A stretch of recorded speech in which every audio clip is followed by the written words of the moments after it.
পয়লা জানুয়ারি থেকে শুরু হতে যাচ্ছে কমল কাপ ক্রিকেট টুর্নামেন্ট। শনিবার আমতলী স্কুল মাঠে সাংবাদিক সম্মেলন করে সংবাদ জানান বিধানসভার উপাধ্যক্ষ রামপ্রসাদ পাল।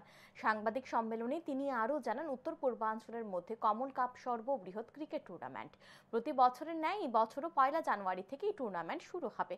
টুর্নামেন্টে অংশগ্রহণের জন্য 4,000 টাকা নিয়ে নাম নথিভুক্ত করতে হবে। প্রায় 1 মাস 10 দিন ধরে চলে এই টুর্নামেন্ট। বিগত বছরের ন্যায় 64টি দল এই টুর্নামেন্টে অংশগ্রহণ করেছে। বিগত বছর বহু দল বিলম্বে নাম নথিভুক্ত করতে আসায় টুর্নামেন্টে অংশগ্রহণ করতে পারেনি।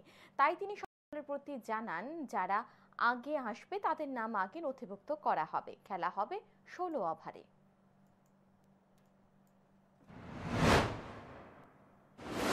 একটা খেলার যে একটা উপভোগ, সেটা আমরা ফাইনাল অবধি সেটাকে নিয়ে যাই।